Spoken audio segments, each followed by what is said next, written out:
Hello students, कैसे हैं आप लोग? बढ़िया। चलिए, मैं भी अच्छा हूँ। आप लोग पढ़ रहे हैं फिजिक्स। मैं हूँ डॉक्टर RBS सेंगर और इस चैनल का नाम है Sengar EDU doctor RBS Sengar. ठीक है। लास्ट लेक्चर में हम लोगों ने डिस्कस किया था यूजेज ऑफ डायमेंशन। डायमेंशन का क्या क्या यूज होता है। ठीक है, डायमेंशनल एनालिसिस का क्या क्या यूज होता है वो हम लोगों ने डिस्कस किया था। बताइए, ठीक है, अच्छी तरह बताया था हमने, तो उसको आप लोग बहुत अच्छे से कर लीजिएगा। आज हम लोग डिस्कस करेंगे limitation of dimensional analysis. Limitation का मतलब क्या होता है? अरे भाई, डायमेंशनल एनालिसिस कहाँ पर हार मान जाती है ना कहाँ पर ये एप्लीकेबल नहीं होगी, या डायमेंशनल एनालिसिस की हेल्प से हम क्या नहीं कर सकते हैं। ठीक है, फिजिक्स में हम डायमेंशनल एनालिसिस की हेल्प से क्या नहीं कर सकते हैं, कहाँ पर एप्लीकेबल नहीं होगा, क्या इसका लिमिटेशन है, वो हम लोग आज डिस्कस करेंगे। तो सबसे पहला लिमिटेशन है, ठीक है, अगर आप लोगों को वीडियो पसंद आ रहे हो तो आप लोग इस चैनल को लाइक और सब्सक्राइब करिएगा। तो डायमेंशनल एनालिसिस का सबसे जो पहला लिमिटेशन है, देख लीजिए, ध्यान से देखिएगा। जब हम लोग पहली बार कोई चीज़ देखते हैं तो उसको बहुत अच्छी तरह देखना होता है। ठीक है, value of dimensionless constant can not be calculated. क्या लिखा हुआ है? Value of dimensionless constant can not be calculated. यानी डायमेंशनल एनालिसिस की हेल्प से जो हम लोग प्रोपोर्शनलिटी कांस्टेंट लिखते थे वो हम लोग कैलकुलेट नहीं कर पाएंगे। जैसे हमने कल एक एग्जाम्पल किया था, F is directly proportional to F power A L power B mu power C, है ना। तो इसमें हमने क्या किया था, प्रोपोर्शनलिटी, ये साइन हटा के मैंने प्रोपोर्शनलिटी ऑफ कांस्टेंट लिख दिया था के, तो एफ इज इक्वल टू आ गया था के दिस। तो पहले पॉइंट का मतलब है value of dimensionless constant. Dimensionless constant का मतलब है दिस के, ये जो के लिखा हुआ है ये। तो इस कांस्टेंट की वैल्यू को हम डायमेंशनल एनालिसिस से कैलकुलेट नहीं कर सकते। ठीक है, आप कोई और मेथड यूज कर सकते हैं, प्रैक्टिकल मेथड यूज कर सकते हैं, प्रैक्टिकल किए जाते हैं इन कांस्टेंट्स को डिटरमाइन करने के लिए। बहरहाल डायमेंशनल एनालिसिस का यूज कहाँ पर है? इन क्वांटिटीज ए बी सी, है ना, डायमेंशन कैलकुलेट करने के लिए। चलिए, ये तो हो गया इसका एक एप्लीकेशन जहाँ पर डायमेंशनल एनालिसिस का हम लोग यूज नहीं कर पाएंगे। सेकेंड पॉइंट लिखा हुआ है equation containing trigonometric, exponential, logarithmic terms can not B analysed. यानी अगर हम इसी इक्वेशन में, जो अभी हम लोगों ने इक्वेशन लिखी हुई है एफ इज डायरेक्टली प्रोपोर्शनल, तो यहां पर हम लिख देते साइन थीटा, तो हम इस इक्वेशन को डायमेंशनल एनालिसिस की हेल्प से सॉल्व नहीं कर पाते। यानी किसी भी इक्वेशन में अगर कोई ट्रिग्नोमेट्रिक टर्म आ रहा है, जैसे अभी मैंने बताया साइन थीटा, कॉस थीटा, कुछ भी हो सकता है। एक्सपोनेंशियल टर्म अगर मैं लिख देता ई की पावर कुछ लिख देता, ठीक है, 2 पाई 2 थीटा कुछ भी लिख देता, एक्सपोनेंशियल टर्म, या एंड लॉगरिथमिक टर्म आ रहा है, इसकी जगह ये ना हो कि क्या लिखा होता, लॉग में कुछ वैल्यू लिखी होती। तो इस तरह के केस जहां पर इक्वेशन में ट्रिग्नोमेट्रिक, एक्सपोनेंशियल या लॉगरिथमिक टर्म अगर आ रहा है, तो उस तरह की इक्वेशन को डायमेंशनल एनालिसिस की हेल्प से सॉल्व नहीं करेंगे, एनालाइज नहीं करेंगे। ठीक है, ये क्या हुआ, इसका दूसरा लिमिटेशन। चलिए आगे बढ़ते हैं। थर्ड जो लिखा हुआ है, this method can not be used. ध्यान से देखिएगा, this method can not be used if physical quantities depends upon some और डिफरेंस ऑफ टू क्वांटिटीज। क्या लिखा हुआ है? यानी अगर कोई फिजिकल क्वांटिटीज सम या डिफरेंस ऑफ टू क्वांटिटीज पर डिपेंड कर रही है तो हम डायमेंशनल एनालिसिस का यूज नहीं कर पाएंगे। यानी इसका मतलब क्या हुआ, अगर हम इसी इक्वेशन में लिख देते प्लस कुछ भी लिखा होता, यहाँ पर सपोज मैंने लिख दिया वेलोसिटी v, पावर भी कुछ लिख दिया सपोज, तो हम इस इक्वेशन, अब हम लोग क्या करेंगे, डायमेंशनल एनालिसिस यूज नहीं कर सकते। यानी किसी भी इक्वेशन में अगर कोई सम या डिफरेंस वाला टर्म लिखा हुआ है, अब अगर किसी इक्वेशन में सम या डिफरेंस वाला टर्म लिखा हुआ है तो हम लोग डायमेंशनल एनालिसिस का यूज नहीं कर पाएंगे। ठीक है, हाँ डायमेंशनल एनालिसिस वहाँ पर एप्लीकेबल रहेगा कि हमें उसकी वो चेक करनी है कि ये इक्वेशन डायमेंशनली करेक्ट है कि नहीं है, तो करेक्ट डायमेंशनल करेक्टनेस चेक करने के लिए एप्लीकेबल है। ठीक है, वहाँ पर सम और डिफरेंस उससे कोई लेकिन अगर हम सम और डिफरेंस किसी इक्वेशन में लिखा हुआ है, हमें डिटरमाइन करने के लिए कुछ कहा जाएगा, तो वहाँ पर हम डायमेंशन कैलकुलेट नहीं कर पाएंगे। ठीक है, ये ध्यान रखना। अभी मैं एक और एग्जाम्पल दे रहा हूँ इसी का।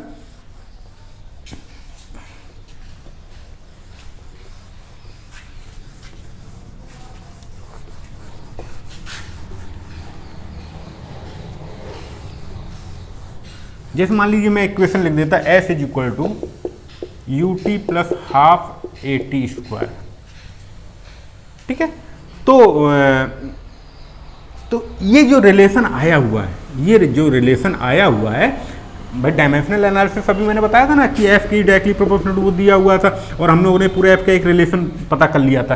तो ये जो रिलेशन आया हुआ है, इस रिलेशन को we can not determine this type, not only this type of, जहां पर भी सम या डिफरेंस कुछ आ रहा होगा, this type of relation using dimensional analysis. समझ में आ गया होगा मुझे लग रहा है। यानी किसी भी रिलेशन में अगर सम या डिफरेंस वाला साइन आ रहा है तो वहां पर उस रिलेशन को हम डायमेंशनल एनालिसिस की हेल्प से सॉल्व नहीं कर पाएंगे। ठीक है, तो ये तो इसका हो गया लिमिटेशन, कहाँ कहाँ डायमेंशनल एनालिसिस यूज नहीं हो पाएगा। वेरी गुड, चलिए आगे बढ़ते हैं हम लोग। और अब तो मैं आप लोगों की रेल बनाने वाला हूँ, क्योंकि अब हम बहुत सारी क्वांटिटीज का डायमेंशन कैलकुलेट करेंगे और आप लोगों को भी बहुत स्पीड में करना है, अच्छे से समझते हुए। आता है ना ऐड, एक टीवी में ऐड सुना होगा तुमने, हम जल्दबाजी करेंगे, यही आता है। अरे तुम लोग किसी काम के नहीं, जल्दी करेंगे लेकिन जल्दबाजी नहीं करेंगे। ठीक है, चलिए डायमेंशन हम लोग कैलकुलेट करेंगे। बताइए एंगल का कैसे डायमेंशन कैलकुलेट किया जाएगा। ध्यान रहे, किसी भी क्वांटिटी का डायमेंशन पता करने के लिए आप लोगों को फार्मूले अच्छी तरह आने चाहिए। ठीक है, फार्मूले बहुत अच्छी तरह से आप लोगों को आने चाहिए। तो फार्मूले याद करना देखो आप ही लोगों का काम है, मैं केवल बता सकता हूँ, समझा सकता हूँ, लेकिन याद तो आप ही लोगों को करने पड़ेंगे फार्मूले। ठीक है, तो याद आप लोग करिएगा। बहरहाल हम लोग स्टार्ट करते हैं। तो एंगल का फार्मूला क्या होता है, आर्क अपॉन रेडियस। देखो इधर ये सर्किल है सपोज, तो सर्किल में एक ये आर्क है, यहां से लेके यहां तक आर्क है। ठीक है, और ये रेडियस हो गया। देखो आर्क, अब ये आर्क है, तो आर्क क्या एक तो होगा, तो लेंथ ही ना, लेंथ होगा, और ये भी लेंथ है ना। तो क्या हुआ, लेंथ डिवाइड बाय लेंथ। तो एंगल का अगर मैं डायमेंशन बात करूंगा तो क्या आ जाएगा, कुछ नहीं, मतलब m की पावर 0, l की पावर 0, t की पावर 0। नोट करो जल्दी से, बहुत स्पीड में हम लोग करेंगे।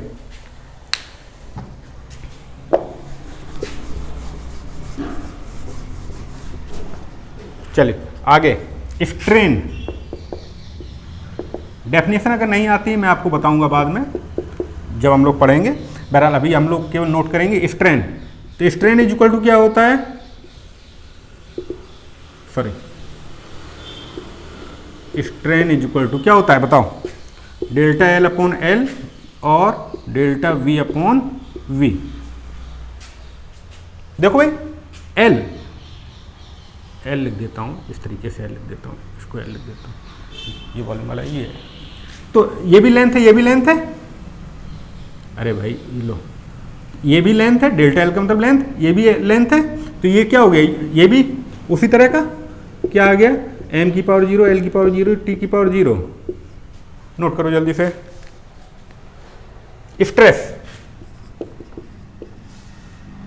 स्ट्रेस का बताओ फार्मूला, फोर्स अपॉन एरिया। अब फार्मूला तो तुम्हें देखो खुद ही याद करने पड़ेंगे, मैंने बताया ना, ML/T-2। फोर्स का तो याद कर लेना अच्छी तरह से। क्या हो जाएगा स्ट्रेस का डायमेंशन, स्ट्रेस का क्या हो जाएगा बताओ, क्या हो जाएगा? देखो L ऊपर जाएगा, -2 हो जाएगा, एक ये है तो कितना -1 बचेगा, ML-1T-2 स्ट्रेस हो गया। ये इंपॉर्टेंट है, ये इंपॉर्टेंट है। क्या है?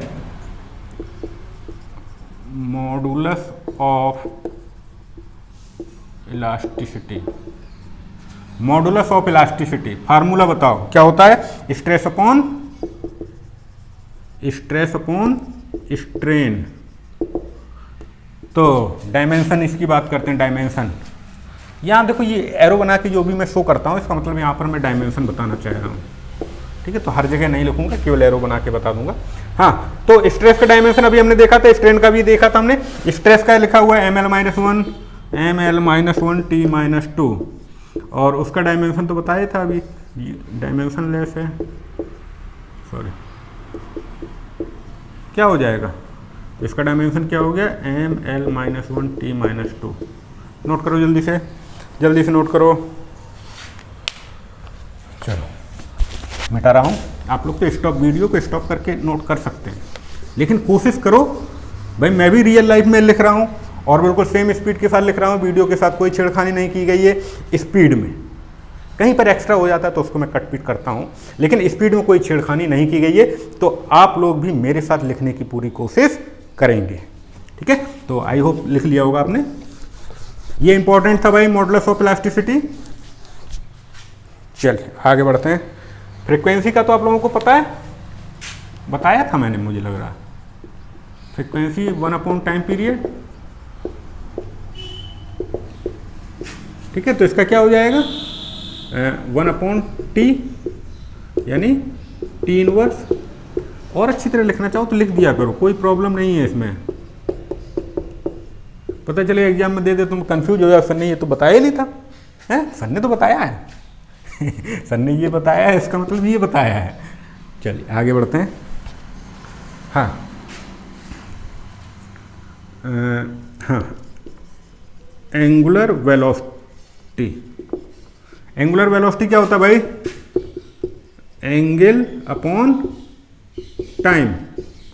Angular velocity angle upon time. तो अब एंगल अभी हम लोगों ने सबसे पहला वाला अभी आज जो डिस्कस किया है उसमें बताया था मैंने, ये कैसा होता है? Dimension less. तो क्या हो गया? M0, L0, T0 और भी लिख सकते हैं, 7 होते हैं सब में 0 0 तो लगाना है। चलिए आगे बढ़ते हैं। तो क्या हो जाएगा इसका? हाँ, ये हो गया T इनवर्स या और M0, L0, T inverse. Note करो जल्दी से, आगे बढ़ते हैं।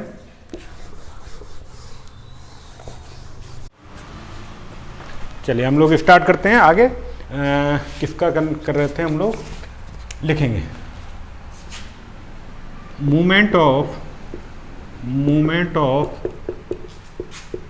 इनर्शिया, ठीक, आई से रिप्रेजेंट करते हैं, mr², ठीक है? तो m तो सभी को पता ही है, मास, r रेडियस और डिस्टेंस, मैं डिस्टेंस लिख रहा हूँ भाई। हमें तो m और l से मतलब है, अभी हम लोग डीप में कुछ नहीं पढ़ रहे हैं, केवल डायमेंशन डीप में पढ़ रहे हैं, बस डायमेंशन से ही मतलब है। यानी इसका डायमेंशन क्या हो जाएगा? m²। आगे लिखेंगे, आगे लिखिए, सरफेस टेंशन, टेंशन देता रहता है ये, फोर्स अपॉन लेंथ, क्या हो जाएगा? फोर्स तो आप लोग मास्टर है भाई, ML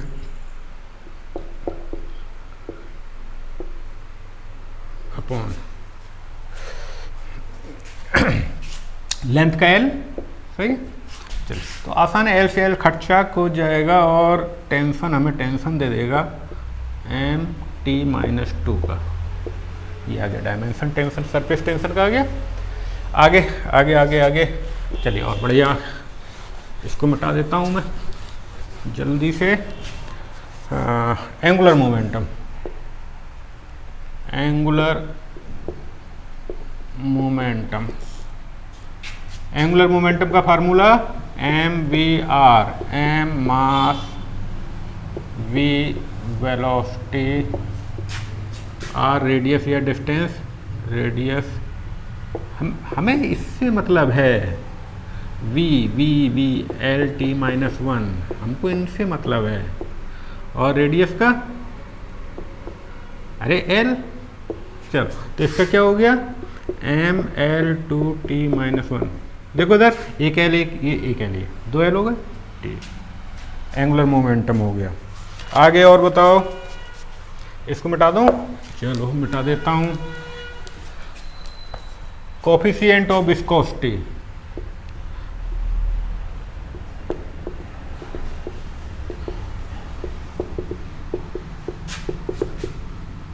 भाई अब ये थोड़ी सी डिफिकल्ट है और इम्पॉर्टेंट है। डायमेंशन निकालना मुश्किल नहीं है, टर्म मुश्किल है ना, और इसीलिए एग्जाम में पूछे भी यही जाते हैं। तो कोफिशिएंट ऑफ विस्कोसिटी कहाँ से आता है, पहले फॉर्मूला लिखेंगे, एफ इज इक्वल टू, इसको इससे रिप्रेजेंट करते हैं ईटा से, area velocity gradient. Velocity gradient अलग से बता देता हूँ, वेलोसिटी ग्रेडियंट इसको लिखते हैं हम लोग dv बाई डी एक्स, ठीक है, यानी डी बाई डी वी यहाँ पर वेलोसिटी है, अरे वो तो लिखा ही है, वी वेलोसिटी, ठीक है। चल इसका तो पहले ईटा लिख देते हैं, क्या हो जाएगा, force upon area into velocity gradient. Velocity gradient का निकालना है, L T minus 1 upon L, क्या हो गया, टी माइनस 1, वेलोसिटी ग्रेडियंट का केवल इतना बचा, तो ईटा का क्या हो जाएगा, M L T minus 2, force area L square, velocity gradient अभी बताया मैंने टी माइनस 1। तो इसका क्या हो गया, इसको थोड़ा सा अच्छी तरह समझ लीजिएगा, ये इंपॉर्टेंट है। मैं जल्दी करूँ या उससे कोई फ़र्क नहीं पड़ता है, फ़र्क ये आपको देखो, इधर एल यहाँ पर 1 था, नीचे 2 है, यानी ऊपर जब ये आएगा -2 हो जाएगा, तो M L minus 1, T minus 2 ये है, ये ऊपर जाएगा तो कितना बचेगा, +1 हो जाएगा, यानी टी माइनस 1 अकेला बचेगा। ये याद कर लीजिएगा, समझ लीजिएगा, याद क्या करना है, समझना है, याद कैसे करोगे, इतने सारे हैं, याद कहाँ से करोगे, हमें फार्मूले याद करने पड़ेंगे और डायमेंशन निकालना सीखना पड़ेगा, ठीक है। चलिए आगे बढ़ते हैं।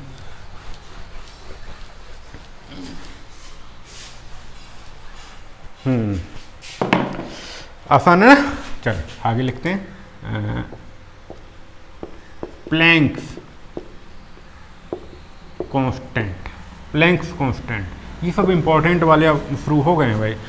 एक एनर्जी का फार्मूला होता है E is equal to H nu, nu जिसको समझ में ना आ रहा हो तो इसको फ्रीक्वेंसी समझ लेना, एच एफ लिख देना, ठीक है, मैं न्यू लिखता हूँ, तो यहाँ से एच क्या हो जाएगा, एच हो जाएगा E अपॉन न्यू, यानी ये क्या, देखो E एनर्जी का हो गया, तो एनर्जी का, अब ये तो एनर्जी का देखो मैं बार बार नहीं बताऊंगा, और एनर्जी का तो तुम्हें पता होना चाहिए, एनर्जी का क्या होता है, M L two T minus 2, ये एनर्जी का हो गया।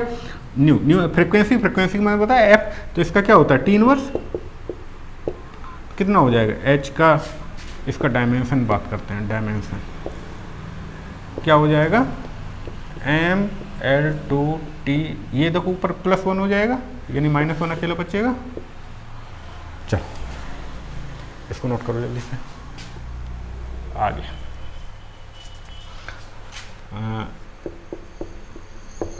स्पेसिफिक हीट, ठीक है, तो हीट का फार्मूला तो पता ही होगा तुम्हें, क्या होता है, Q is equal to M S delta T, Q is equal to M F delta T. इस हमें इसका निकालना है, एस का, है ना। तो ये देखो हीट क्या होता है, ये हीट एक तरह से क्या होता है, एनर्जी, बस ये याद रखना है बस। तो यहाँ से एस क्या हो जाएगा, एम मास है, delta T temperature, change in temperature, ठीक। तो एस क्या हो जाएगा, Q divided by M delta T, ठीक है। तो एस का डायमेंशन क्या हो जाएगा, देखो इधर ये क्या हुआ, एनर्जी का मैंने अभी बताया था, ये लिखा हुआ है, हाँ ये लिखा हुआ है M L two T minus two, ठीक है। नीचे क्या है, मास एम डेल्टा टी का मतलब टेम्परेचर का मैंने बताया था, कई जगह थीटा लिखा मिलेगा, मैंने के बताया हुआ है तो मैं के लिखता हूँ, आप लोग थीटा लिखना चाहें तो थीटा लिख दिए, कोई प्रॉब्लम नहीं है उसमें। तो इसका क्या हो जाएगा, एम से एम खचाक और ये हो गया L square T minus two K minus one. यहाँ पर आप m की पावर 0 भी लिख सकते हैं अच्छा दिखाने के लिए। तो तुम लोगों को एक बात बताता हूँ, एक बार क्या हुआ, मैं ऐसे पढ़ा रहा था क्लास में, तो हमने कहा हाँ भाई इंजीनियरिंग में, एक्चुअली मैं इंजीनियरिंग कॉलेज में मैं पढ़ाता था, तो क्या हुआ, मैंने कहा हाँ भाई इसको काट दो, तो पीछे एक स्टूडेंट ऐसे करके कर रहा है, मतलब जैसे कुल्हाड़ी से काट रहा है। तो तुम लोग कुल्हाड़ी से मत काट देना, ठीक है। इंजीनियरिंग के स्टूडेंट तो नालायक होते हैं। चलिए आगे बढ़ते हैं।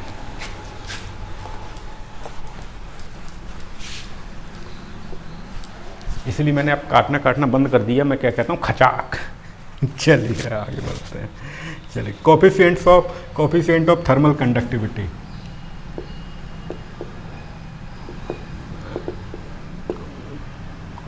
Coefficient of thermal conductivity, coefficient of thermal conductivity. चलिए ये कहाँ से आता है, फार्मूला लिखेंगे हम,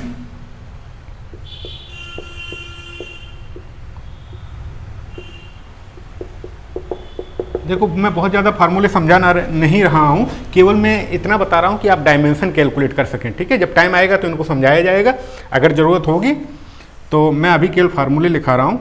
इसमें क्या होता है ये मैं बता रहा हूँ, केवल डायमेंशन के पर्पज से, हीट एनर्जी इनटू थिकनेस, फार्मूले ज़रूर आप लोगों को याद करने पड़ेंगे, area into temperature into time. अब देखो यहाँ पर थिकनेस और ये हो सकता है यहाँ पर ऊपर फार्मूले में delta X upon delta T आ जाए, ठीक है। तो वो एक अलग बात है, मैं उसकी बात नहीं कर रहा हूँ, इसकी अभी मैंने जो समझाया था ये, चल लिख लेता हूँ मैं, Q है ना, और इस पूरे को क्या लिखता हूँ, delta X upon delta T, ठीक है। बहरहाल आपको इसलिए मैं कह रहा था आपको केवल डायमेंशन से मतलब होना चाहिए, एरिया, ये एरिया ही लिखा हुआ है, एरिया लिख देता हूँ, स्मॉल ए कैपिटल ए नहीं लिखता हूँ, ठीक। चलिए डायमेंशन की बात करते हैं हम लोग। तो क्यू क्या है, energy, M L two T minus two, एनर्जी का भी याद हो गया है ना। डेल्टा एक्स का पता है आपको, L displacement, area L square, delta T के टी टाइम, ये टी। चलिए इसका क्या हो जाएगा डायमेंशन, देखो देखो देखो, एल स्क्वायर से एल स्क्वायर खच्चाक, एक एल तब भी बचेगा, एम, एक एम बचा, एक एल बचा, एक एम बचा, एक एल बचा, टी कितना हुआ, ये ऊपर जाएगा -3 हो जाएगा, वेरी गुड, टी हो गया -3, के ऊपर जाएगा तो -1। तो अगर आपको ये फार्मूले पता हैं, है ना, तो फिर निकालने में दिक्कत नहीं होगी, लेकिन फार्मूले तो आपको याद करने पड़ेंगे, फार्मूले आपको याद करने पड़ेंगे। चलिए ये हो गया, आगे बढ़ते हैं।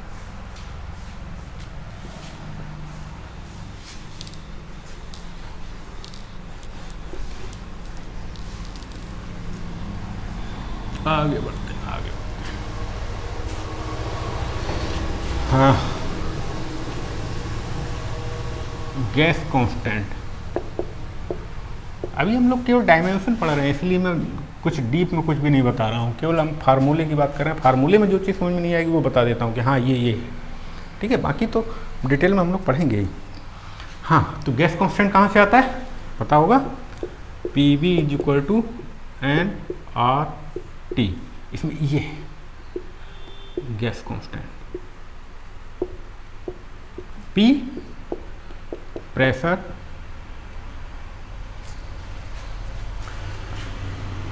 इसकी स्मॉल भी कर देता हूँ, या अरे कैपिटल पता होना चाहिए तुम्हें है क्या, बस वॉल्यूम, टी टेम्परेचर, एब्सोल्यूट, ये मोल, याद रखना। तो अब तो कुछ बचा नहीं है, तो सब कुछ बता दिया मैंने। चलो आर निकालना है ना, हम आर से मतलब होना चाहिए, आर इक्वल टू क्या हो जाएगा, P V divided by N T. P pressure, pressure का मैं बता चुका हूँ, M L minus one T minus two, volume का L Q divided by N mole, ये ऐसे ही लिखा जाएगा बस, और कुछ नहीं करना है इसमें। टी टेम्परेचर का, तो आर का क्या हो जाएगा, आर का डायमेंशन क्या हो जाएगा, देखो लिख देता हूँ इस तरीके से, आर का डायमेंशन क्या हो गया, एम तो एम ही रहेगा, एम ही रहेगा, एल एल एल एल देखो, एक माइनस वन ये है, तीन प्लस की ये है, तो एल दो हो गया, टी माइनस टू ही रहेगा, के ऊपर जाएगा के इनवर्स हो जाएगा, मोल ऊपर जाएगा तो मोल इनवर्स हो जाएगा, हो गया हो गया। चलो मोल ऐसे तो कंफ्यूज मत होना, कंफ्यूज मत होना, और कोई दिक्कत नहीं है। और बताओ, ये थोड़े, हाँ इनको सीखना है, मैं इन्हीं को सीखना है, तुमसे लेंथ का नहीं पूछेगा, ना वॉल्यूम का पूछेगा, ना एरिया का पूछेगा, इसी तरह से आते हैं एग्जाम में। चल आगे बताओ,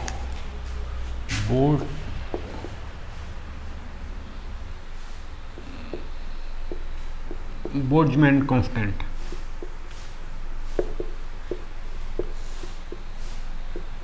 हाँ चलो फार्मूला लिखो, के बी, इसको लिखा जाता है P V upon T N, ठीक। इसमें हर एक का मतलब समझो, पी क्या है, पी है प्रेशर,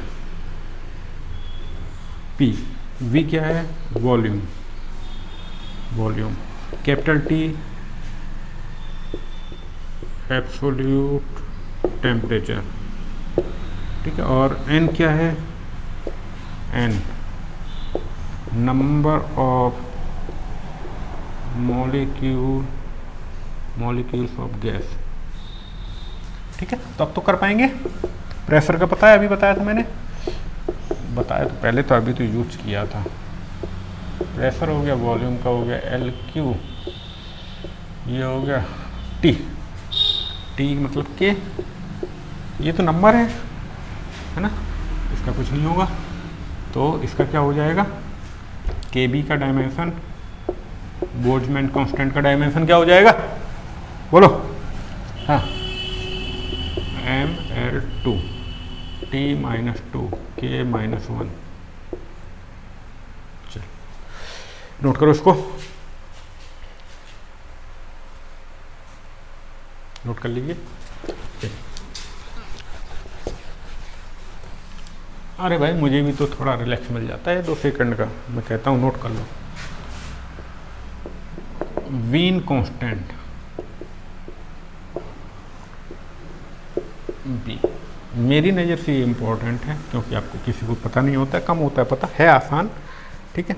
तो इसमें लिखेंगे हम लोग, Wien's displacement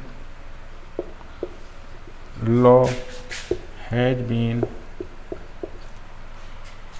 used to describe the energy radiation of a black body.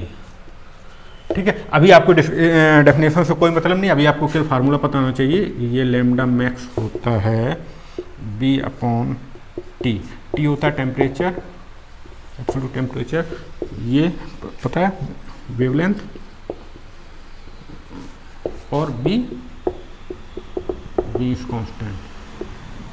ठीक है, तो हमें बी से मतलब है, बी इज इक्वल टू कितना आ जाएगा, लैम्डा मैक्स इंटू टी, यानी बी का डायमेंशन अगर हम बात करेंगे तो लैम्डा में वेवलेंथ क्या होता है, लेंथ एल, टी मतलब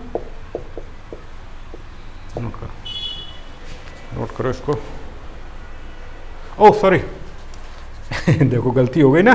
हाँ हाँ हाँ हाँ, ये यही तो इम्पोर्टेंट है। टी क्या था, टेम्परेचर, तो टेम्परेचर का मतलब आएगा के यही चीज़ है, इसीलिए दिया जाता है ये। अब समझ में आया क्यों इम्पोर्टेंट है।